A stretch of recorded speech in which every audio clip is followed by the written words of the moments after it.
Comment être heureuse quand le monde part à la dérive? Ça, c'est une grande question. Et c'est vrai qu'après être sorti de 2 ans du Covid, continuer sur une note négative, toujours avoir cet environnement vraiment anxiogène, c'est parfois très très compliqué.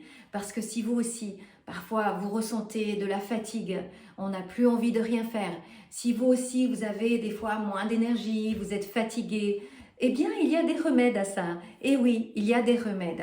Et j'aimerais vous en proposer 3 qui m'ont beaucoup aidé pendant toute cette période de Covid et dans toute ma vie de façon en général, pour justement retrouver un peu de paix intérieure, d'être apaisé, de pouvoir continuer à vivre, à gérer tous nos projets, tous nos événements familiaux, tout notre quotidien, pour pouvoir vivre quand même heureux, même si le monde part vraiment à la dérive.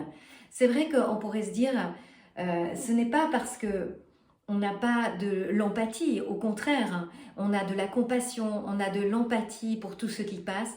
À un moment donné, si nous voulons continuer à donner cette aide, si nous voulons continuer à avoir de l'énergie pour les autres, eh bien, il faut savoir se protéger. Et moi, j'aimerais partager avec vous 3 éléments qui vraiment m'aident à justement à me protéger et à garder mon taux d'énergie vraiment toujours au top.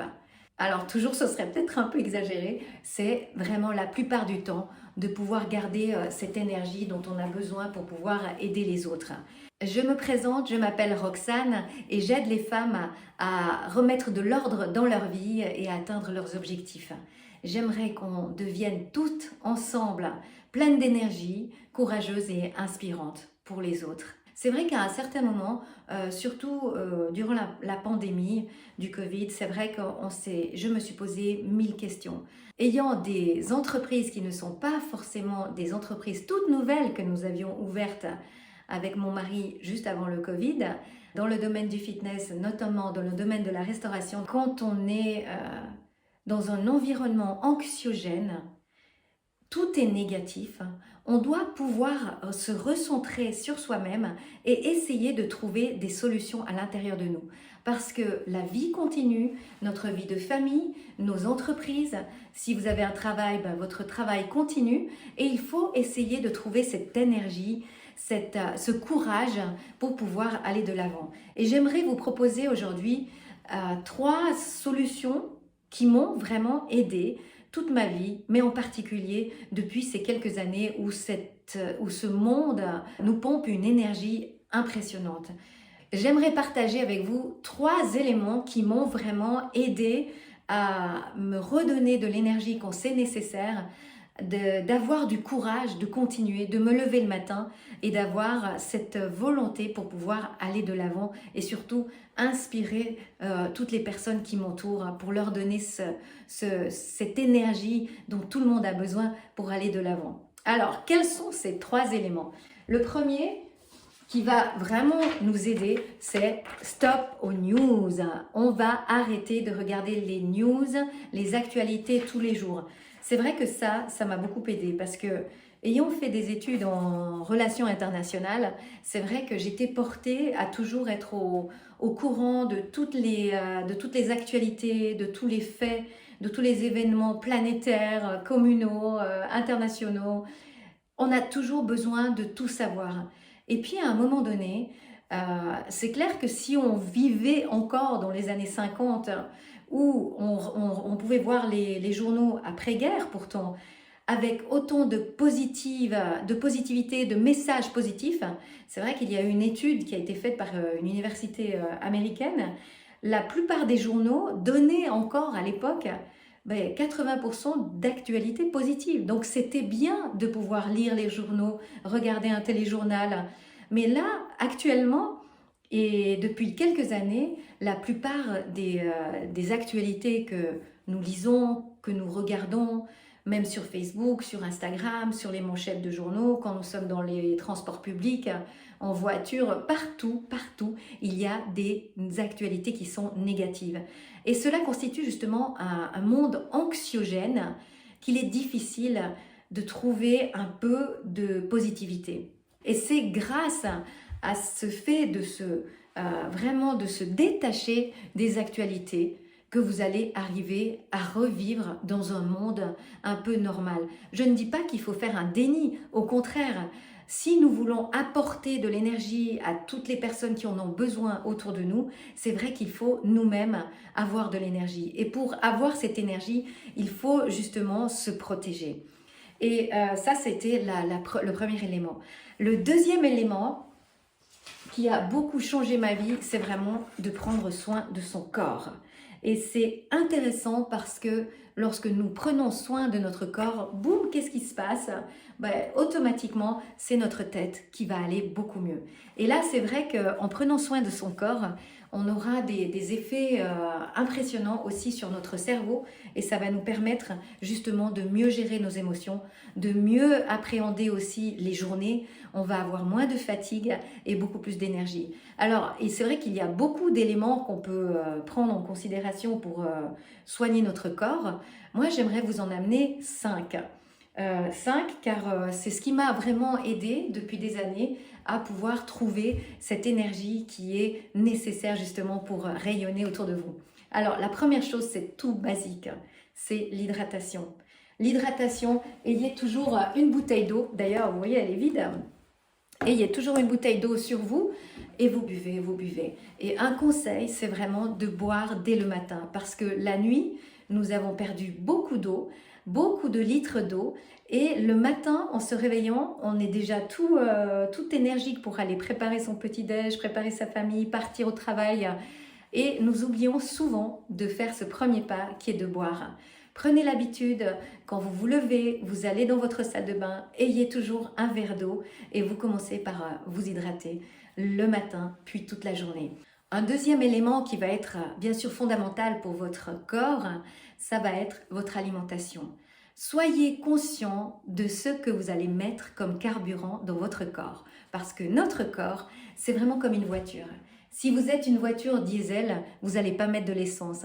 Si vous êtes une voiture électrique, vous allez utiliser l'électricité. Et nous, c'est exactement la même chose. Et d'ailleurs, Jim Rohn disait, un célèbre américain, il disait, ça m'a toujours fait rire, la citation de Jim Rohn, qui disait toujours que le corps, c'est le seul endroit où nous sommes obligés de vivre. Effectivement, on peut déménager, on peut aller dans tous les pays qu'on veut, mais notre corps, on est toujours là pour toute notre vie. Donc, il faut le soigner et soyez conscient de ce que vous allez mettre dans votre corps.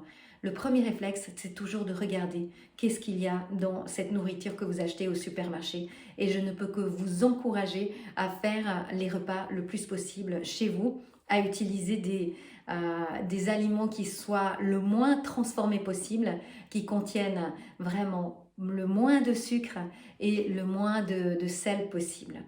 Ça, c'est au niveau de l'alimentation. Faites un pas, prenez conscience vraiment de ce que vous mangez. Un autre élément au niveau de votre corps qui va être bénéfique, vraiment, ça va être le sommeil. Combien d'heures de sommeil vous allez donner à votre corps ? Parce que parfois, on dit même que le sommeil est plus important et que notre alimentation et que notre exercice physique. Le sommeil est réparateur. Et c'est vrai qu'on met un réveil le matin. Pourquoi ne mettrions-nous pas un réveil le soir? Et moi, j'ai pris l'habitude maintenant de mettre un réveil aussi le soir parce que j'ai de très mauvaises habitudes. J'ai tendance à aller me coucher très très tard ou très très tôt, minuit, 1h du matin. Et ça ne va pas. Parce que le matin, il faut se lever de nouveau vers 6h, 6h30. Et là, je n'ai pas assez de sommeil. Donc, je fais très attention. Quand je vois que je suis fatiguée, que j'ai moins d'énergie, je fais une action spéciale sur mon sommeil. Et je vous encourage aussi de faire une routine du soir pour pouvoir mettre en place une certaine routine et aller vous coucher de façon zen, apaisée. Bien sûr, en ne regardant pas les écrans 1 heure au moins avant de vous coucher.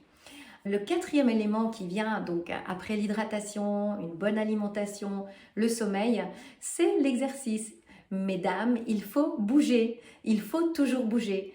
On a cette indication de l'OMS, l'Organisation mondiale de la santé, qui recommande justement de faire 10 000 pas par jour. Eh bien oui, faisons des pas, surtout quand nous avons mangé et surtout si nous avons mangé beaucoup de sucre. Et là, c'est là qu'il est important dans les 15 minutes après avoir mangé de pouvoir de nouveau bouger. ne prenez plus l'ascenseur, allez par les escaliers. Si vous devez prendre les transports publics, eh ben, arrêtez-vous un moment avant. Et puis bien sûr, tout au long de la semaine, quoi de mieux d'avoir une routine 2 à 3 fois par semaine, un exercice un peu plus cardio qui va justement brûler toutes ces graisses que nous avons mis dans notre corps en trop certainement parce que nous sommes une société qui mange beaucoup trop, nous mangeons beaucoup trop et très très mal, on va dire. Donc au moins, faisons l'effort quand nous sommes fatigués, plus d'énergie, eh bien faisons l'effort de mettre une routine aussi hebdomadaire par rapport à des exercices physiques. Et le 5e point, ça va être au niveau de tout ce qui est... Ah oui, non, pardon. Un élément pour le sport, c'est vrai qu'en faisant des exercices, vous allez sécréter cette fameuse hormone du bonheur qui sont les endorphines. C'est justement cette hormone qui va venir en faisant du sport et qui va non seulement faire du bien à votre corps physique, mais aussi mental. Et quand votre corps physique va bien, votre tête va bien aussi. Donc, je vous encourage à avoir une routine hebdomadaire pour votre exercice physique. Le dernier élément, je dirais, après l'hydratation, l'alimentation, le sommeil, bouger, avoir un exercice, c'est vraiment de prendre des moments pour soi-même. Alors, des moments pour soi-même, c'est pour se faire du bien. Parce que quand notre physique va bien, tout va bien. Alors certaines personnes, certaines femmes, elles vont aller faire une manucure, d'autres elles vont aller faire un massage. Moi, je ne sais pas pourquoi, mais j'aime aller chez le coiffeur. Je trouve que ça me relaxe un max et surtout, je me sens belle après quand je suis sortie de chez le coiffeur. Essayez de prendre du temps, soit pour vous de lire un livre, de vous former, d'apprendre, de faire quelque chose vraiment pour vous. Donc ça, c'est vraiment essentiel pour pouvoir avoir une énergie qui vienne de votre corps, de votre physique. Le 3e élément, après avoir fait stop pour les news, prendre soin du corps, moi, j'ai vu un élément qui m'a beaucoup amené, c'est d'être responsable, ou comment je vais dire ça, de reprendre contrôle de sa vie en fait, de son quotidien, de préparer son agenda. Et c'est vrai que j'ai vu vraiment la différence, c'est depuis que j'organise mes journées, je sais ce que je dois faire, j'ai beaucoup moins tendance à me laisser happer par les autres. Parce que c'est facile que si nous avons préparé un agenda au quotidien, si nous savons ce que nous allons faire de nos journées, eh bien, il est très probable que nous allons accepter moins de choses qui sont demandées par les autres. Et le fait de pouvoir vous-même gérer votre agenda, vous allez ressentir beaucoup plus de fierté parce que vous allez pouvoir accomplir des choses. Et je pense qu'un des éléments qui m'a aidé à tenir pendant toutes ces années aussi un petit peu de Covid, c'était de pouvoir avoir des projets, d'avoir des objectifs. Mais ça peut être des objectifs de loisirs, ça peut être des objectifs d'apprentissage, d'apprendre des nouvelles compétences, ça peut être des objectifs de carrière. Est-ce que vous êtes heureuse au travail? Ça peut être des objectifs de couple. Vous savez, les couples, au début, quand nous sommes rencontrés, on a des projets ensemble. Nous sommes ravis d'être ensemble. C'est pour ça que tout va bien, parce que nous avons des projets. Nous voulons, je ne sais pas, une nouvelle maison, un nouvel appartement, une nouvelle voiture, un enfant, un chien.